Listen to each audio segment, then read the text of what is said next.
अस्सलाम वालेकुम जी, मैं स्टूडेंट हूँ। ये जो इशू चल रहा फ्राइडे के दिन जो मक्का मस्जिद किया उसमें हुआ, तो एक मुसलमान की गलती से जो है कई मुसलमानों को इसकी सज़ा भुगतना पड़ रहा। जो सूरा नंबर 6 आयत नंबर 108 है, जिसमें अल्लाह ताला बता रहे कि जो है उन जो लोग अल्लाह के अलावा किसी और की इबादत करते हैं उनको बुरा भला मत कहो। तो इसके ताल्लुक़ से आप क्या करना चाहिए? जो जिसने ये गलत अफवाहें उठाएं दूसरे मज़हब के बारे में मानने वालों के लिए, जो कहें क्या उनको माफ़ी चाह लेना चाहिए और हमारा रोल क्या रहना चाहिए ये इख्तिलाफ हटाने के लिए? भाई ने मेरे भाई का इरादा IRF बंद कराने का दिख रहा। माशाल्लाह। देखिए, दरअसल इस खास मसले के ऊपर मैं जो भी जवाब दूं, मेरा इस खास मसले पर जवाब देना ये मेरे लिए सही नहीं है। शरई तौर पे मुझे इसकी इजाज़त नहीं है। क्यों इजाज़त नहीं है? क्योंकि शरई तौर पर जिसको कौम रहनुमा मानती है उसके बारे में अवाम को कहीं भी अवाम में ठहरकर गुफ्तगू करना जायज़ नहीं है। उन्होंने अच्छे हैं या बुरे हैं, उनका मामला अल्लाह के हवाले है। आपने उनमें कोई अमल देखा जो इस्लाम से टकराता है तो शरीयतन हमारे नबी ने इस उम्मत को तालीम दी है, वरना क्या होगा? हमारे एक मुसलमान अमीर ने, एक लीडर ने कुरान के खिलाफ एक अमल किया, हम उनके खिलाफ पब्लिक में बोलकर सुन्नत के खिलाफ करेंगे। नबी ने ताकीद क्या की? अगर कोई कौम का रहबर और रहनुमा है, उसमें तुम ऐब देखो, कोई बुराई देखो, बहुत बड़ी गंदगी देखो, सब्र करो और उसके हक में अल्लाह से दुआएं मांगो। हो सकता है तुम्हारे दुआओं की वजह से उसको तौफीक दे दी जाए, या हो सकता है कि तुम्हारी दुआओं की वजह से अल्लाह सुन्नत पर अमल करने वाला रहबर तुम्हारे हवाले कर दे। दो में से एक चीजें होंगी। अब अल्लाह क्या करेगा वो तो अल्लाह ही बेहतर जाने। शरई तौर पर मुझे इजाजत नहीं है कि मैं अकबरुद्दीन ओवैसी, असदुद्दीन ओवैसी को अवाम में ठहर कर कुछ कहूं, वरना अल्लाह के पास मैं बहुत बड़ा गुनहगार हूं। कितना बड़ा? अल्लाह के नबी करीम सल्लल्लाहु अलैहि वसल्लम ने सही मुस्लिम जिल्द नंबर 3 हदीस नंबर 1855, सही मुस्लिम वॉल्यूम नंबर 3 हदीस नंबर 1855 में कहा, तुम में सबसे अच्छी कौम वो है जिससे उसका लीडर खुश हो, और तुम में सबसे अच्छा लीडर वो है जिससे उसकी कौम खुश हो। तुम में बदतरीन कौम वो है जिससे उसका लीडर नाराज हो। तुम में बदतरीन लीडर वो है जिससे कौम तंग आ जाए। सहाबा ने कहा, अल्लाह के नबी, अगर हम ऐसा लीडर पाएं जिसमें ऐसी बुराई जिससे हम तंग हो चुके हैं, क्या हम अपनी तलवारें उसके खिलाफ उठा लें? कहा कि लन हरगिज नहीं, लन हरगिज नहीं, लन हरगिज नहीं, जब तक कि वो तुम्हें नमाजों से ना रुकाए। का मतलब सिर्फ आप आवाज कब उठा सकते हैं इनके खिलाफ? अगर तुम्हारे जो रहबर है तुमको नमाजों से रुकाए। इंडिया एक डेमोक्रेटिक कंट्री है, इसमें कोई दो राय नहीं है। इंडिया में कई पार्टीज हैं, इसमें भी कोई दो राय नहीं है। इसकी वजह से कई मुसलमान एक गलतफहमी में आ गए हैं कि चूंकि हम ऐसे मुल्क में रहते हैं जहां पर हमको ख्यालात बयान करने की आजादी है। तुम एक ऐसे मुल्क में रहते हैं जहां ख्यालात बयान करने की जरूर आजादी है, लेकिन तुम उसके बंदे हैं जिसने तुमको आवारा ख्यालात बनाकर कुछ भी करने की इजाजत इस जमीन पर नहीं दिया। तुम ऐसे मुल्क में रहने का नाजायज फायदा उठाकर अल्लाह की जन्नत में नहीं जा सकते क़यामत के दिन। जिसको भी आप अपना अमीर एक बार अल्लाह के लिए मान ले, उसके खिलाफ बगावत करना हराम है इस्लाम में। अब हिंदुस्तान के हालात में हम ये कहते चाहते हैं, हो भाई अकबरुद्दीन ओवैसी, असदुद्दीन ओवैसी सारी कौम की आवाज नहीं है। उन्होंने कौम के लीडर बाद में है, भाई मुसलमान होने के नाते पहले। मुसलमान का ऐब उछालना, मुसलमान को गाली देना गुनाह कबीरा है। उन्होंने जो कुछ गलत किया है उसके लिए इमरान के बोलने से क्या होगा? उसके लिए कोई और लीडर ठहर कर बोलने से क्या होगा? यह जुमला क्यों कह रहा हूं मैं? क़यामत में क्या होगा वो तो उनको मालूम है और अल्लाह को मालूम है। लेकिन अगर मान लीजिए कि मैं कुछ देर के लिए निकल कर कहूं कि हां अकबरुद्दीन ओवैसी ने बहुत गलत किया, इससे क्या फर्क पड़ने वाला है? अगर मैं ये कहूं कि नहीं अकबर भाई ने बहुत अच्छा किया है, यह भी गलत है, क्योंकि उन्होंने जो कहा उनसे गलती हो गई। सूरह अनाम सूरह नंबर 6 आयत नंबर 108, सूरह अनाम सूरह नंबर 6 आयत नंबर 108 में अल्लाह ने कहा, तुम दूसरे मज़ाहिब के मानने वालों के खुदाओं को बुरी बात ना कहो, कहीं वो जाहिल तुम्हारे अल्लाह को गाली ना दे दें। नहीं कहना चाहिए हमको, बिल्कुल नहीं कहना चाहिए। सियासत हमारे मुल्क में बहुत गंदी है, पूरी सियासत गंदी है। क्यों? यहां पे बीमारी है कि हर कोई अपनी चड्डी और बनियान पब्लिक में लाके धोते, और सियासतदान इस पर फख्र करके वोट लेते। और सबसे खतरनाक बात हमारे हिंदुस्तान की सियासत में क्या है? असल हम मजहब को इस्तेमाल करते सियासत के लिए, यह सबसे खतरनाक बात है। हम अपनी मर्जी के हिसाब से मजहब का नाम ले लेते, कोई भी करे यह गलत है। लेकिन अकबर उद्दीन ओवैसी साहब ने जो कुछ कहा है, अगर उन्होंने कुरान के खिलाफ कहा है तो हम अल्लाह से दुआ करते हैं कि उनसे जो गलती हो गई है अल्लाह ताला उनको तौफीक दे कि दोबारा कभी वैसा काम ना करें, और जो उनसे गलती हो गई उसके नुकसान से उनको और पूरी उम्मत को बचा ले। हम मुसलमान के अगर ये गलती मैं करूं तो मैं एक्सपेक्ट इस कौम से क्या करूं? अब कल अगर ये गलती एक मुसलमान होने के नाते मुझसे हो जाए तो मैं क्या उम्मीद करूं मेरे मुसलमान भाइयों से कि वो मेरे टुकड़े करके फेंक दे? मैं तो ये चाहूंगा कि ठीक है भाई, मैंने गलती कर दी, आप लोग मुझे माफ कर दो, मैं अल्लाह से भी माफी मांग लूंगा, मैं यही एक्सपेक्ट करूंगा। तो एक दूसरे मुसलमान भाई के लिए भी आप वही एक्सपेक्ट करो। उनसे गलती हुई है तो उनको जो दुनिया के कानून के हिसाब से सजा मिलने वाली है वो तो कोर्ट में चल ही रहा है। यही बात असदुद्दीन ओवैसी बार बार कह रहे हैं, जितने इंटरव्यूज हो रहे हैं वो क्या कर रहे हैं? प्रेजुडिस्ड है। प्रेजुडिस मतलब ये एक ऐसा मामला है जिस पर अदालत फैसला सुनाएगी, तो हमको कानूनन कोई फैसला करने का हक नहीं है। शरीयतन सिर्फ अकबर भाई नहीं, जो कोई किसी दूसरे मजहब के खुदाओं को बुरा भला कह दे वो गलत कर रहा है। मेरी नजर में अगर मैं बोलूं कि अकबर भाई बहुत सही है तो इमरान की नजरिए की कोई अहमियत नहीं है। क्यों? मैं कौम का सियासी रहनुमा या रहबर नहीं हूं, मैं कौम में दावत का काम कर रहा हूं। मैं कौम को बता रहा हूं कि गैर मुसलमान को अल्लाह और रसूल के बारे में किस तरह बताया जाए, गैर मुसलमान में कुरान की बात कैसी पहुंचाई जाए। मैं इस हद तक इसका एक्सपर्ट हूं।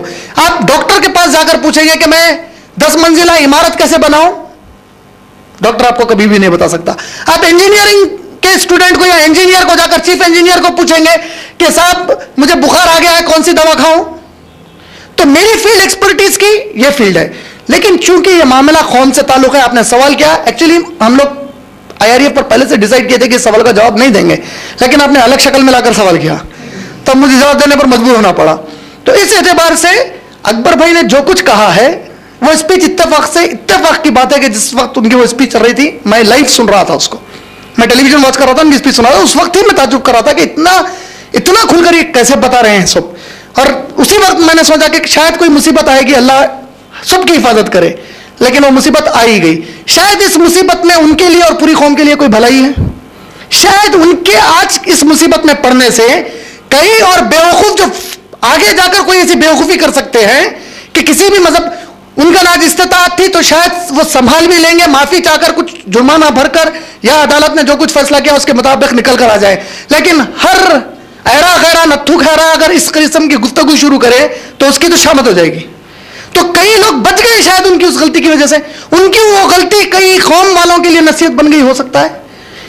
अब मसला यह है कि ये एक इसका नुक्ता नजर है इस्लामी पर्सपेक्टिव से कि इस्लाम इस बात की इजाजत नहीं देता, उन्होंने की इंसान है, गलती हो गई होगी, हम चाहेंगे कि अल्लाह उनको तौफीक दे, उनसे ऐसी गलती दोबारा ना हो और अल्लाह उनके लिए रहम का मामला करे, अल्लाह उनको दोबारा जरिया बनाए कि वो गैर मुसलमान और मुसलमान सबको फायदा पहुंचाए और उनके जरिए से दोबारा इस्लाम की इज्जत कायम हो जाए इंशाअल्लाह।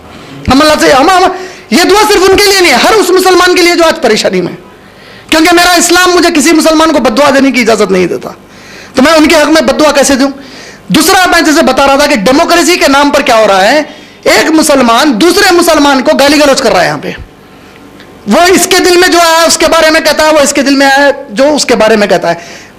वजह क्या बता रहे हैं भाई? हमारा कंट्री डेमोक्रेटिक है, हमारी डेमोक्रेसी में हमको इजाजत है, हम MIM मजलिस के साथ रहें या कांग्रेस के साथ रहें या TDP के साथ रहें, तो एक मुसलमान मजलिस में है, एक मुसलमान TDP में है, एक मुसलमान कांग्रेस में, तो कांग्रेस वाला इनको गाली देता है, वो इनको गाली देता है, ये इनको गाली देते हैं।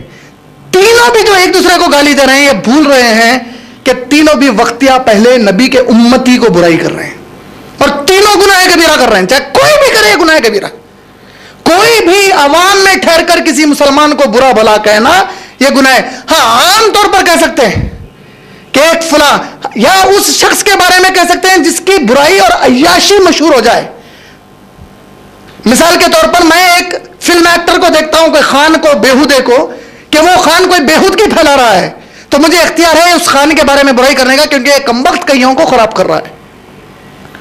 लेकिन उसके अलावा दूसरे मामलों में मुझे इस बात की इजाजत नहीं है कि नाम लेकर किसी की बुराई करूं आवाम में जाकर। क्यों? अगर मुझे वाकई नसीहत करना है तो इस्लाम ने नसीहत के उसूल बताए। क्या उसूल बताए? मुसलमान मुसलमान का आईना है। कितनी प्यारी हिकमत वाली हदीस है, कभी गौर किया आप लोग? आप लोग आईने के सामने जाकर कब ठहरते? क्या के लिए ठहरते आप लोग आईने के सामने? बाल बनाने, अपने आप को संवारने के लिए ठहरते। अब मान लो आप आईने के सामने जाते हैं, अरे नंगे भला समझो, आप दोबारा वो आईने के सामने जाते, अरे जाते गाली दे रहे हैं बोलते, अरे बेशरम पागल कैसा दिख रहा तू भला समझो, जाते दोबारा। आईने का मतलब क्या है? आप ऐसा जाओ, ऐसी नसीहत करो कि मुसलमान बार बार आपके पास नसीहत लेने आना पसंद करें। जिस तरह आप आईने के सामने बार बार जाना पसंद करते हैं, उस तरह तुम दूसरे मुसलमान के लिए इस तरह बन जाओ कि वो तुम्हारे पास बार बार आए कि नसीहत ले अपने लिए। यह सिफत बताई इस्लाम ने। नसीहत करना है, अगर अल्लाह मुझे मौका देगा कल कभी मुलाकात करने का अपने उस मुसलमान भाई से जिसने गलती की है, मैं उसे नसीहत कर दूंगा। अगर मुझे मौका मिल जाए कि किसी के जरिए उस तक नसीहत पहुंचाऊं तो उस तक उसकी नसीहत पहुंचा दूंगा। अगर दोनों भी मेरे इख्तियार में फिल वक्त नहीं है तो सिर्फ अल्लाह से दुआएं करूंगा। लेकिन बद्दुआ तो किसी शक्ल में भी किसी मुसलमान को नहीं दे सकता। अब दूसरा मसला क्या है? डेमोक्रेसी के नाम पर जो आजादी है, इस्लाम इसकी इजाजत नहीं देता। तीसरा मसला, ठीक है मैं टीडीपी पार्टी में हूं, तेलुगु देशम पार्टी में हूं, लेकिन मैं रहता हूं चंद्रायन गुट्टा एरिया में, और चंद्रायन गुट्टे एरिया में रहकर मैं टीडीपी में हूं। इलेक्शन हो गए और इलेक्शन के बाद कौन बन गए? अकबरुद्दीन ओवैसी साहब वहां के एमएलए बन गए। अब इस्लाम कहता है तू रहे कहीं भी, बगावत नहीं कर सकता उनसे, वो तेरे रहबर है। जब इलेक्शन लड़ना है तू छूट लिया, तू उनके खिलाफ गया, वो तेरे खिलाफ है, इलेक्शन हो गया, अब वो एमएलए बने। एमएलए किसने बनाया उनको? शिर्क कर रहे हैं, कुफ्र कर रहे हैं, बदतमीज। देखो कितना शिर्क और कुफ्र है हमारे अंदर। अल्लाहुम्मा मालिकल मुल्की तूतिल मुल्का मिम्मन तशा व तंजिउल मुल्का मिम्मन तशा तुइज़्ज़ु मन तशा व तुज़िल्लु मन तशा बियदिकल खैर। आले इमरान की आयत क्या है? अल्लाह कायनात के मालिक, तू जिसको चाहता है इसमें इख्तिदार देता है, तू जिससे चाहता है इख्तिदार लेता है। अवाम बनाई। देखिए मुंह से क्या जुमला निकला। अल्लामा इकबाल की शायरी में एक बेहतरीन नज़म है उनकी। क्या नज़म है? इब्लीस की मजलिस शूरा, उनकी टाइटल है पोएम की, इब्लीस की मजलिस शूरा। मजलिस शूरा बोले तो इब्लीस जो शैतानों का बाप है, सरदार है, उन्हें एक महफिल बिठाया मशवरों की बाकी के शैतानों से। तो उसमें उन्होंने अच्छी नज़म में पूरे उसमें लोग क्या लेके आए मालूम है? उन्हें दो चीजों को सबसे खतरनाक माना इब्लीस को पूरी महफिल में। दो चीजें क्या थी? उसमें से एक शैतान आके बोला, सरदार आपको मालूम है ऐसा फसाद मचा के आया हूं जमीन पे, आप बहुत खुश हो जाएंगे। बोला मैं सुना है कम्युनिज्म लाया। बोला अरे बोला पागल से कुछ नहीं होता। बोला इब्लीस फिर एक आके बोला, सरदार ऐसा फसाद मचाया हूं कि एक जालिम को बादशाह बनने के ऊपर लाया, वो कौम के ऊपर जुल्म पे जुल्म कर रहा। इब्लीस बोला अरे पागल उससे कुछ भी नहीं होता। बोला तीसरा आके बोला, सरदार ऐसा फसाद मचा के आया हूं, हर पागल को भी एहसास दिलाया कि तू वक्त का बादशाह है इस कंट्री का। क्यों? डेमोक्रेसी वही है, मैं वोट डाला तो इन्हें बादशाह बना, लिहाजा तू मेरे वोट से आया तो हर एक को बादशाह कैसा बना दिया। अवाम अपने आप को बादशाह समझ रही। हर रिक्शे वाला, डॉक्टर, आईएएस सब रेप करा, 5 मर्डर करा, पूरों को वोट डालने का हक है। जब वोट डालने जाते तो इसके वोट की वैल्यू सेम है। शैतान इब्लीस बोला अरे ये जरा अच्छा काम करा रहे तू। बोला क्योंकि हर एक को अना पे उतार दे क्या आया, तो मुंह से वही जुमला निकला ना, कौन बनाए? अवाम बोले आप लोग, शिर्क नहीं है। कौन बनाया उनको? अब अल्लाह अगर किसी को जो हाकिम बना दे, आपको इजाजत नहीं दी आप बगावत करने की। ये एक मसला। दूसरा मसला, ठीक है इख्तिलाफत कई हो सकते हैं हमारे, वो अच्छा कर रहे हैं बुरा कर रहे हैं वो तो अल्लाह ही बेहतर जानता है। जहां आपको दिखे कि बुरा कर रहे हैं उनके लिए दुआएं करना है, और जहां आपको लगे कि वो अच्छा कर रहे हैं तो उनको सराहना भी चाहिए। हम जितनी तेजी से किसी की बुराई पर आते हैं उतनी तेजी से उसको सराहने पर नहीं आते कभी। अगरचे कि आप मुखालिफत में थे, मान लो मैं टीडीपी में हूं, चंद्रन गुट्टे से मैं इलेक्शन लड़ रहा हूं, मैं हार गया और अकबर भाई वहां जीत गया और अकबर भाई वहां कोई अच्छा काम करे, मुझ पर मुसलमान होने के नाते यह फर्ज है कि उनकी अच्छाई पर उनको उभारूं ताकि उनके अंदर अच्छाइयां और बढ़ जाए। यह काम भी नहीं करते हम। उन्होंने अच्छा भी करे तो तनकीद करने की कोशिश करते, गाली देते, जातियत पर उतर जा रहे हैं आजकल। तो गुनाह है कबीरा, कितना बड़ा गुनाह है किसी की जात के ऊपर जाकर कुछ भी बात करना पब्लिक में डर। लेकिन ये सब कुछ हो रहा है हमारे पास। ये सब फिर क्या हो रहा है? हम सब अपने आप को मुसलमान बोल रहे हैं। तो अब आप बताइए, हम खुद ऐसा करने के बाद नॉन मुस्लिम आपको देखकर कौन से इस्लाम को मानने को आएगा? तो ये पूरा फसाद हम शैतान हमारे को खेलने लगा रहा है पूरा। वो जो तकरीर हुई, बेशक उन्होंने जो अल्फाज नाजेबा कहे, जो खुदाओं को गाली के तौर पर उनको महसूस हुए, जो शायद इनकी जुबान से ऐसे अल्फाज निकल गए जिससे उनको तकलीफ पहुंची, बेशक एक मुसलमान को ऐसी बात नहीं करनी चाहिए थी, लेकिन अब वो हो गया। तो अब क्या करेंगे? उसके लिए गल्ला मार देंगे? जो भी करना है वो तो कानून करेगा अपनी जगह। हम क्या करेंगे? हम दुआएं करेंगे कि अल्लाह उनको माफ कर दे, अल्लाह उनको तौफीक दे दे, अल्लाह उनकी जुबान के अंदर से जो बातें गफलत में निकल गई, जैसे भी निकल गई, उसको तू गैर मुसलमानों के दिलों और दिमागों से मिटा दे, ताकि कहीं इस बात की वजह से इस उम्मत पर कोई जुल्म ना शुरू हो जाए। इसको आगे हवा देने की जरूरत नहीं है। दूसरी चीज, हाँ, उनके पास से भी पास जो लीडर्स है बहुत गैर गलत और गंदी गंदी बातें करते हैं, मुसलमानों के बारे में करते हैं, इनोसेंस ऑफ मुस्लिम्स जो मूवी बनाए, ये सब कुछ वो करते हैं। लेकिन हमारा मजहब हमको सिखाता है कि अगर कोई बुराई कर रहा है तो तुम वैसी ही बुराई करके उससे बदला नहीं ले सकते। इस्लाम में वो कर रहा है, वो अल्लाह को जवाब देगा, तुम अपने दायरे को नहीं छोड़ सकते, तब भी नहीं छोड़ सकते। तुम सब्र करो, उसकी बदतमीजी पर भी सब्र करो, अल्लाह रास्ते निकालेगा तुम्हारे लिए उसके बाद इंशाअल्लाह। ये हमको सबक सीखना चाहिए। तो इस मसले पर मैं क्या कहता हूं, मेरे कहने की कोई अहमियत ही नहीं है, मैं कुछ भी नहीं कह सकता, मैं कुछ शरीयत इसकी इजाजत नहीं देती। बस शरीयत यह कहती है कि मुसलमान कोई भी परेशानी में है, वो किसी भी शक्ल में परेशानी में आ जाए तो उसके हक में दुआ कर ले, तो उसके लिए भला चाह ले। हाँ, जो डैमेज हो गया है आप गैर मुसलमानों तक जाकर कुरान की तबलीग करें, इर्रेस्पेक्टिव। अगर वो कहते हैं अकबर ऐसा बोला, ये बोला, उनको बोलो भाई उन्होंने जो कुछ कहा वो मामला तो अदालत में है, लेकिन हम आपको कुरान की एक आयत बताना चाहते हैं। सूरह अनाम आयत नंबर 108 में हमको अल्लाह ने कहा है किसी के खुदा को बुरा मत बोलो। और खुदा को बुरा मत बोलो का मतलब क्या है? इसका मतलब यह नहीं है कि मैं राम को भगवान मान लूंगा, मैं तो नहीं मानूंगा, मैं कृष्णा को भगवान मानूंगा, हो ही नहीं सकता। इसका मतलब यह नहीं, अगर मैं कहता हूं राम भगवान नहीं है का मतलब मैं राम को गाली नहीं दिया। क्यों? क्योंकि वो भी कह रहा है कि अल्लाह खुदा नहीं है, तो क्या गाली हो गई? ठीक है, वो नहीं मानता, नहीं माने। मैं राम को नहीं मानता कि वो भगवान है, मैं कृष्णा को नहीं मानता कि वो भगवान है, तो मैं गाली नहीं दे रहा हूं। तो गुफ्तगू जब आप करें, यही बिल हिकमा है। बिल हिकमा क्या है कि उतनी ही बात करो जो हक वाली हो और जो दायरे के बाहर ना निकल जाए। तो इस एतबार से हमको क्या करना चाहिए ऐसे हालात में? दावत। वही तो कर रहे हैं, आपको यही तो बोल रहे हैं कि इस वक्त दावत सबसे है, एक ही रास्ता है दावत हमारी नजात का।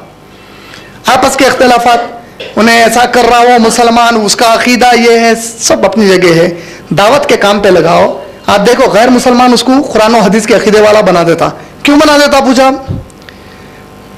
अब gospel of mark, gospel of Luke, gospel of John, gospel of Matthew में तफर्रुकात है बोल रहे हैं। मैथ्यू एक मसले पर कुछ बोल रहा तो मार्क कुछ बोल रहा, तो आप क्या बोल रहे हैं? क्रिश्चियन को जाके देख ये बाइबल सही नहीं है क्योंकि टकराव है उसमें। अब एक मुसलमान जो कुरान और हदीस के अलावा किसी के नामा लेके बताता, हमारे इमाम साहब ये बोले, हमारे इमाम साहब ये बोले, तो गैर मुस्लिम बोलता देख भाई तेरे इमाम क्या बोले नको बता, तेरा अल्लाह क्या बोला, नबी क्या बोले बताओ। उन्हें खुद ब खुद लाता उसको कुरान और हदीस के ऊपर। दावत का काम शुरू करो इंशाल्लाह। इसी में हमारा इत्तेहाद है, ये जरिया बनेगा सबसे बड़े इत्तेहाद का। यही चीज हमको ये हालात से बाहर निकालेगी इंशाल्लाह। और ऐसे जब कभी मौके आते हैं, ये मौक़ों को हम हाथ से गंवाने नहीं देना।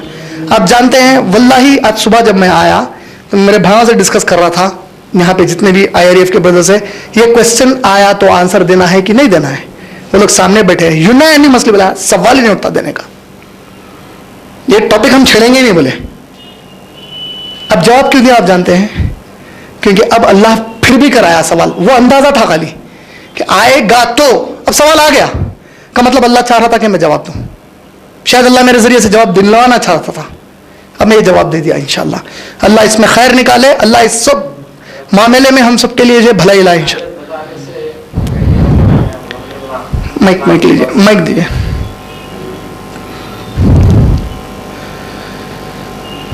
ये इशू से जो है मेरे को जो मौका मिला कि जो दावत की बात कर सकूं कि इस्लाम ये चीज़ें कहने से नहीं बताता कि बुरा भला किसी और के नजर में। आपने ये एक काम बहुत अच्छा किया। कौन सा काम? जिसमें आपने जाकर कुरान की दावत पेश कर दी, ये बहुत अच्छा काम किया। अब इसके आगे आपको शैतान कहाँ ले जा रहा मालूम? जहां पे कह रहा है कि उनको बुरा कहो। जी, हम ना किसी को बुरा बोलेंगे ना हम भला बोलेंगे। क्यों? उनको बुरा क्यों नहीं बोलेंगे? मेरी उनसे कोई रिश्तेदारी नहीं है, ना मैं अकबरुद्दीन ओवैसी के कोई पैसे बाकी हूं, ना मुझे अकबरुद्दीन ओवैसी का कोई डर है, ना मैं उनसे चोरी किया हुआ हूं कुछ। उनको बुरा क्यों नहीं बोलेंगे? क्योंकि वो मेरे नबी के उम्मती है, और मेरे नबी ने कहा कि किसी भी उम्मती को बुरा भला मत बोलो। मैं नहीं बोल सकता उनको। कल अगर मुझसे कोई गलती हो जाए तो मैं इस उम्मत से उम्मीद क्या लगाऊंगा कि ये उम्मत मेरे हक में दुआ करेगी कि ठीक है अल्लाह इमरान भाई को माफ कर दे। मैं यही उम्मीद, जो चीज मैं मेरे लिए अच्छी समझता हूं मैं मेरे सलमान भाई के लिए भी अच्छी समझूंगा। तीसरी चीज, मैं उस टॉपिक पे ज्यादा क्यों बात नहीं करूंगा कानूनी दायरे में, क्योंकि इस मुल्क का कानून, कोई मामला जब कानून के दायरे में कोर्ट में चलता है, कानूनन इस बात की हमको इजाजत नहीं है कि आप उस मामले पर बाहर ठहरकर कोई गुफ्तगू करें। अगर आप लोगों ने CNN IBN पर असदुद्दीन ओवैसी साहब का जो डिबेट हुआ उसको देखेंगे, वो बार बार एक जुमला कह रहे थे एंकर को कि don't call it a hate speech, call it N एलिज्ड hate speech, it's still being judged by the जज। जज फैसला करेगा, जो भी आखिरी फैसला कौन करेगा? जज करेगा। तो उसके पहले मैं फैसला दे रहा हूं, शरई जुर्म कर रहा हूं मैं, क्योंकि मुझे अल्लाह ने इसकी इजाजत ही नहीं दी। मैं कौन होता हूं अकबरुद्दीन ओवैसी के ऊपर फैसला करने वाला? मैं कौन होता हूं असदुद्दीन ओवैसी पर फैसला करने वाला? मैं कौन होता हूं आपके बारे में कोई फैसला करने वाला?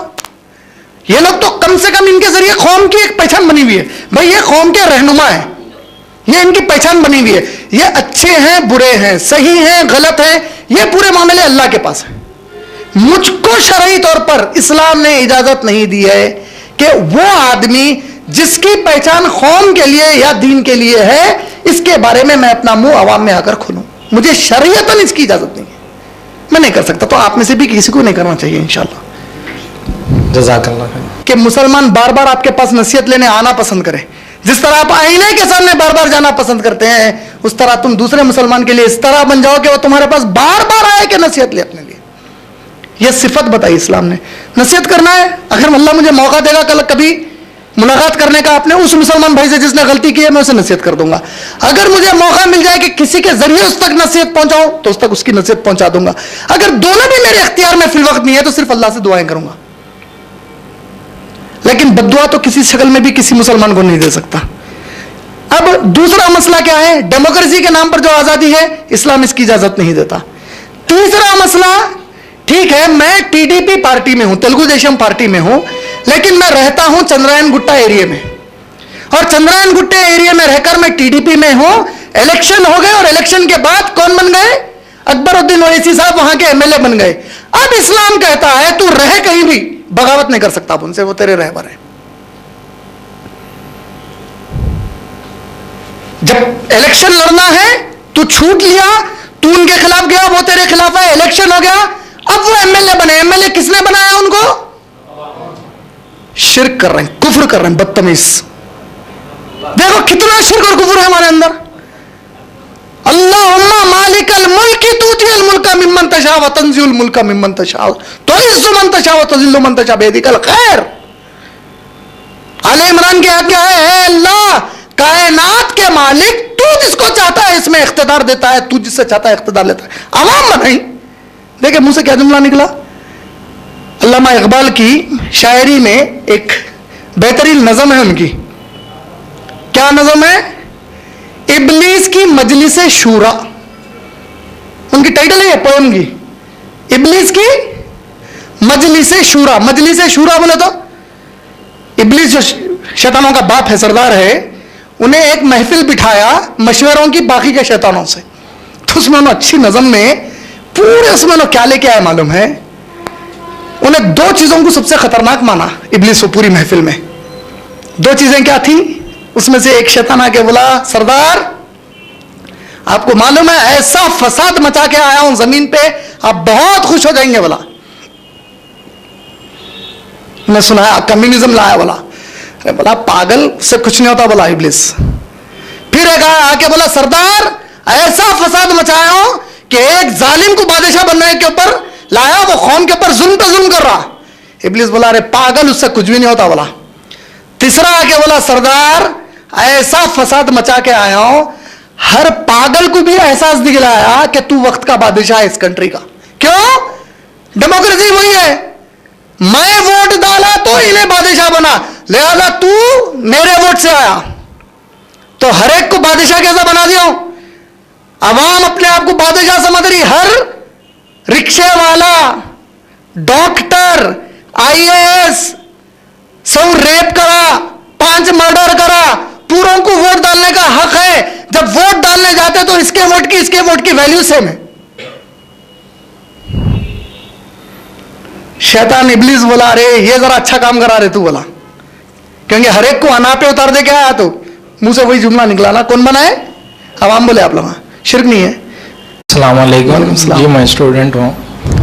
ये जो इशू चल रहा फ्राइडे के दिन जो मक्का मस्जिद किया उसमें हुआ, तो एक मुसलमान की गलती से जो है कई मुसलमानों को इसकी सज़ा भुगतना पड़ रहा। जो सूरा नंबर 6 आयत नंबर 108 है, जिसमें अल्लाह ताला बता रहे कि जो है उन जो लोग अल्लाह के अलावा किसी और की इबादत करते हैं उनको बुरा भला मत कहो।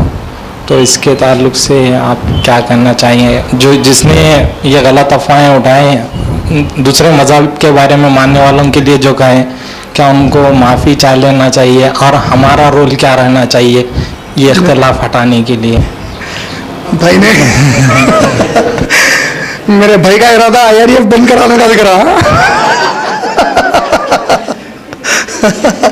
माशाल्लाह। देखिए दरअसल इस खास मसले के ऊपर मैं जो भी जवाब दूं, मेरा इस खास मसले पर जवाब देना ये मेरे लिए सही नहीं है। शरई तौर पे मुझे इसकी इजाज़त नहीं है। क्यों इजाज़त नहीं है? क्योंकि शरई तौर पर जिसको कौम रहनुमा मानती है उसके बारे में अवाम को कहीं भी अवाम में ठहरकर गुफ्तगू करना जायज़ नहीं है। उन्होंने अच्छे हैं या बुरे हैं उनका मामला अल्लाह के हवाले है।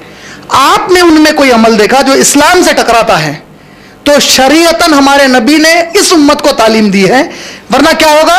हमारे एक मुसलमान अमीर ने, एक लीडर ने कुरान के खिलाफ एक अमल किया, हम उनके खिलाफ पब्लिक में बोलकर सुन्नत के खिलाफ करेंगे। नबी ने ताकीद क्या की?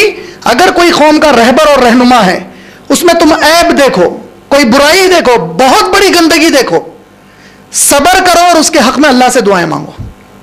हो सकता है तुम्हारे दुआओं की वजह से उसको तौफीक दे दी जाए, या हो सकता है कि तुम्हारी दुआओं की वजह से अल्लाह सुन्नत पर अमल करने वाला रहबर तुम्हारे हवाले कर दे। दो में से एक चीजें होंगी। अब अल्लाह क्या करेगा वो तो अल्लाह ही बेहतर जाने। शरई तौर पर मुझे इजाजत नहीं है कि मैं अकबरुद्दीन ओवैसी, असदुद्दीन ओवैसी को अवाम में ठहर कर कुछ कहूं, वरना अल्लाह के पास मैं बहुत बड़ा गुनहगार हूं। कितना बड़ा? अल्लाह के नबी करीम सल्लल्लाहु अलैहि वसल्लम ने सही मुस्लिम जिल्द नंबर 3 हदीस नंबर 1855, सही मुस्लिम वॉल्यूम नंबर 3 हदीस नंबर 1855 में कहा, तुम में सबसे अच्छी कौम वो है जिससे उसका लीडर खुश हो, और तुम में सबसे अच्छा लीडर वो है जिससे उसकी कौम खुश हो। तुम में बदतरीन कौम वो है जिससे उसका लीडर नाराज हो। तुम में बदतरीन लीडर वो है जिससे कौम तंग आ जाए। सहाबा ने कहा, अल्लाह के नबी, अगर हम ऐसा लीडर पाएं जिसमें ऐसी बुराई जिससे हम तंग हो चुके हैं, क्या हम अपनी तलवारें उसके खिलाफ उठा लें? कहा कि लन हरगिज नहीं, लन हरगिज नहीं, लन हरगिज नहीं, जब तक कि वो तुम्हें नमाजों से ना रुकाए। का मतलब सिर्फ आप आवाज कब उठा सकते हैं इनके खिलाफ? अगर तुम्हारे जो रहबर है तुमको नमाजों से रुकाए। इंडिया एक डेमोक्रेटिक कंट्री है, इसमें कोई दो राय नहीं है। इंडिया में कई पार्टीज हैं, इसमें भी कोई दो राय नहीं है। इसकी वजह से कई मुसलमान एक गलतफहमी में आ गए हैं कि चूंकि हम ऐसे मुल्क में रहते हैं जहां पर हमको ख्यालात बयान करने की आजादी है। तुम एक ऐसे मुल्क में रहते हैं जहां ख्यालात बयान करने की जरूर आजादी है, लेकिन तुम उसके बंदे हैं जिसने तुमको पूछेंगे कि साहब मुझे बुखार आ गया है, कौन सी दवा खाऊं? तो मेरी फील्ड एक्सपर्टीज की ये फील्ड है, लेकिन चूंकि ये मामला कौम से ताल्लुक है, आपने सवाल किया, एक्चुअली हम लोग IRF पर पहले से डिसाइड किए थे कि इस सवाल का जवाब नहीं देंगे, लेकिन आपने अलग शक्ल में लाकर सवाल किया, तब मुझे जवाब देने पर मजबूर होना पड़ा। तो इस एतबार से अकबर भाई ने जो कुछ कहा है वो स्पीच इत्तेफाक की बात है कि जिस वक्त उनकी वो स्पीच चल रही थी, मैं लाइव सुन रहा था उसको, मैं टेलीविजन वॉच कर रहा था, उनकी स्पीच सुन रहा था, उस वक्त ही मैं ताज्जुब कर रहा था कि इतना खुलकर ये कैसे बता रहे हैं सब। और उसी वक्त मैंने सोचा कि शायद कोई मुसीबत आएगी, अल्लाह सबकी हिफाजत करे, लेकिन वो मुसीबत आ ही गई।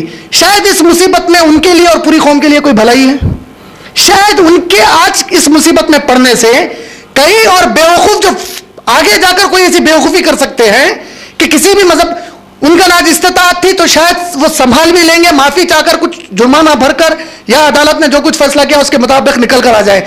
लेकिन हर ऐरा गैरा नत्थु खैरा अगर इस किस्म की गुफ्तगू शुरू करे तो उसकी तो शामत हो जाएगी। तो कई लोग बच गए शायद उनकी उस गलती की वजह से, उनकी वो गलती कई कौम वालों के लिए नसीहत बन गई हो सकता है। अब मसला यह है कि ये एक इसका नुक्ता नजर है इस्लामी पर्सपेक्टिव से कि इस्लाम इस बात की इजाजत नहीं देता, उन्होंने की इंसान है, गलती हो गई होगी, हम चाहेंगे कि अल्लाह उनको तौफीक दे, उनसे ऐसी गलती दोबारा ना हो और अल्लाह उनके लिए रहम का मामला करे, अल्लाह उनको दोबारा जरिया बनाए कि वो गैर मुसलमान और मुसलमान सबको फायदा पहुंचाए और उनके जरिए से दोबारा इस्लाम की इज्जत कायम हो जाए इंशाअल्लाह। हम अल्लाह से हम ये दुआ सिर्फ उनके लिए नहीं है, हर उस मुसलमान के लिए जो आज परेशानी में, क्योंकि मेरा इस्लाम मुझे किसी मुसलमान को बद्दुआ देने की इजाजत नहीं देता, तो मैं उनके हक में बद्दुआ कैसे दूं। दूसरा, मैं जैसे बता रहा था कि डेमोक्रेसी के नाम पर क्या हो रहा है, एक मुसलमान दूसरे मुसलमान को गाली गलौज कर रहा है। यहां पे वो इसके दिल में जो आया उसके बारे में कहता है, वो इसके दिल में आया जो उसके बारे में कहता है।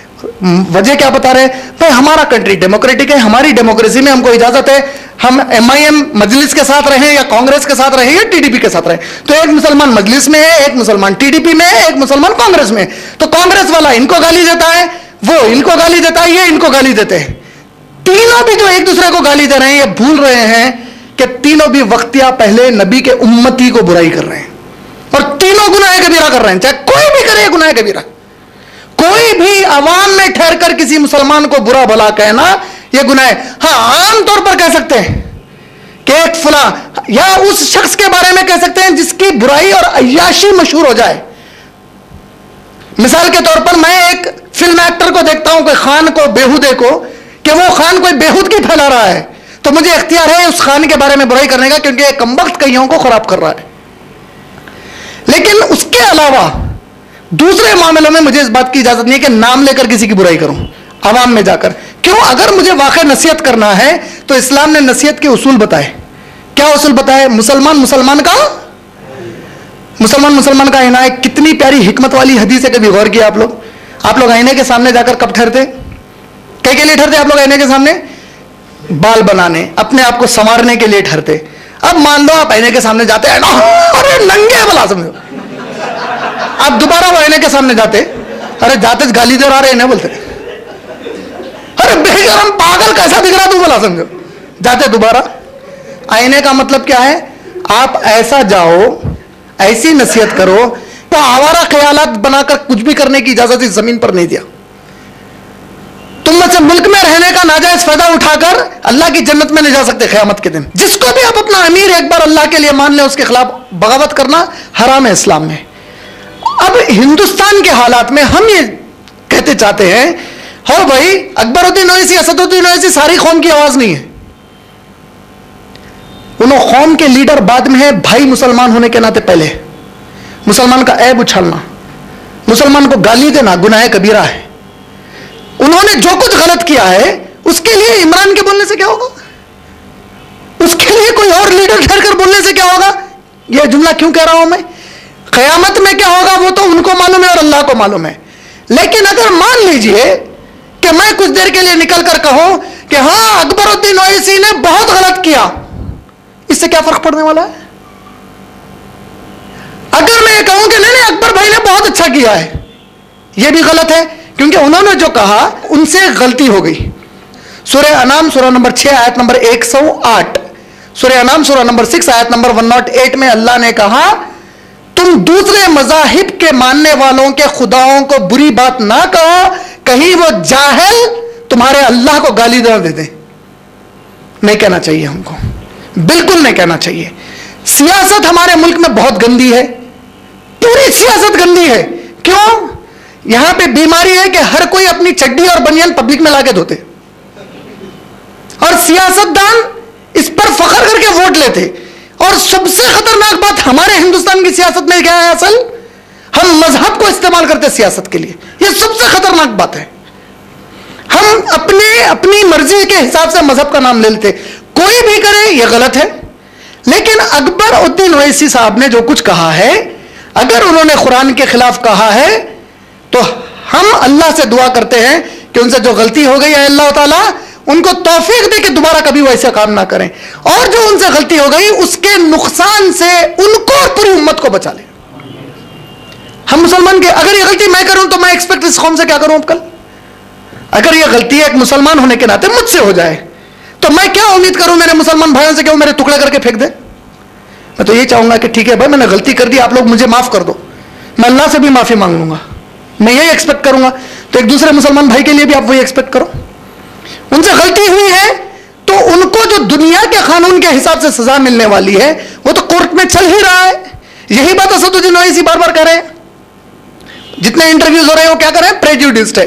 प्रेजुडिस्ड मतलब ये एक ऐसा मामला है जिस पर अदालत फैसला सुनाएगी, तो हमको कानूनन कोई फैसला करने का हक नहीं है। शरीयतन सिर्फ अकबर भाई नहीं, जो कोई किसी दूसरे मजहब के खुदाओं को बुरा भला कह दे वो गलत कर रहा है। मेरी नजर में अगर मैं बोलूं कि अकबर भाई बहुत सही है तो इमरान की नजरिए की कोई अहमियत नहीं है। क्यों? मैं कौम का सियासी रहनुमा या रहबर नहीं हूं, मैं कौम में दावत का काम कर रहा हूं।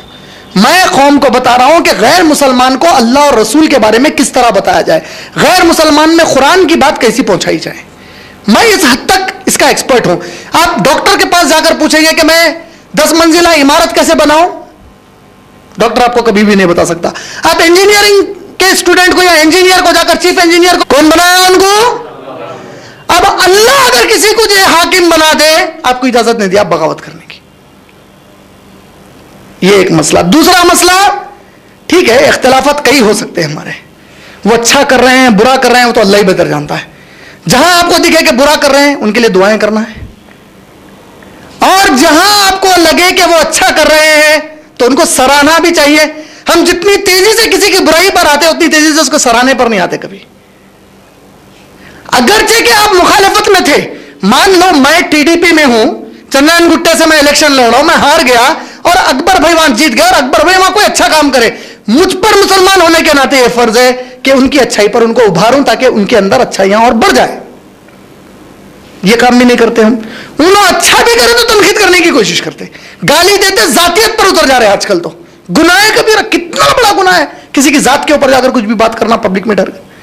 लेकिन ये सब कुछ हो रहा है हमारे पास। ये सब फिर क्या हो रहा है, हम सब अपने आप को मुसलमान बोल रहे हैं। तो अब आप बताइए, हम खुद ऐसा करने के बाद नॉन मुस्लिम आपको देखकर कौन से इस्लाम को मानने को आएगा?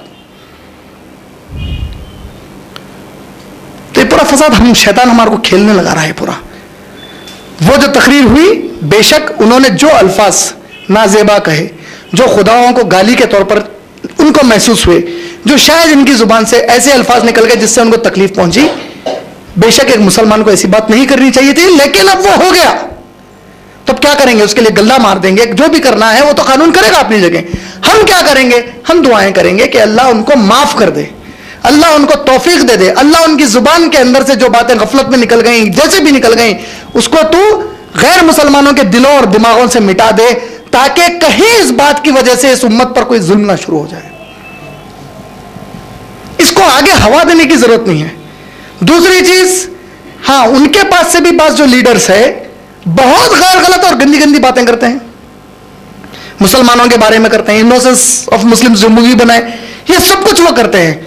लेकिन हमारा मजहब हमको सिखाता है कि अगर कोई बुराई कर रहा है तो तुम वैसी ही बुराई करके उससे बदला नहीं ले सकते। इस्लाम में वो कर रहा है वो अल्लाह को जवाब देगा, तुम अपने दायरे को नहीं छोड़ सकते, तब भी नहीं छोड़ सकते।